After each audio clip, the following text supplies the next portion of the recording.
Panibagong araw, panibagong luto. Tara, samahan niyo ako. So ayan, bale ito po ang gagamitin nating mga ingredients. Buksan ng kalan, painitin ng palayok, maglagay ng mantika. Maggisa ng bawang, sibuyas, luya at dahon ng laurel para mabango ang ating lulutuin. Pag okay na ang mga aromatic, pwede na natin ilagay ang ating karne. Ayan. Ayan, itos lang natin. Huwag na tayong gumamit ng sandok.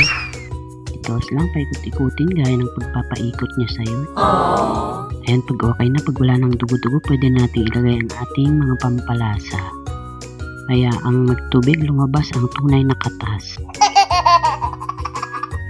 In the other side, pakulo ng tubig, i-blanch ang ating broccoli. So ayan, blanch lang natin. Masyadong sobra ang pagkaluto. Ayan, kiwar-kiwarin para mahalo-halo. Hindi ko na rin para tinakpan yan para mas maganda yung texture ng ating broccoli. Ayan, balik ulit tayo sa other side. Pag nakita ng ganyan, medyo malapot-lapot na. Ay na, nagimaskan mayang. Maperdi man ta dieten. Aduman ngayon na pwede may kalkagan. Pwede na natin ilagay ang ating broccoli. Ayan, ang sarap naman yan. Pwede itong pang-ulam at pang-pulutan. What? So ayan, tinutos ko lang. Hindi na ako naggamit-gamit ng sandok para bawas hugasin. Ito ng ilang minuto. Pagtutos, ayan, pwede na. Luto na yan. Okay na to.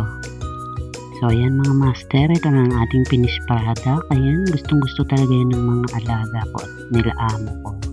Ayan, beef broccoli. Tara, kain na. Ikalkag na ang kilaban. Ayaw, di ma.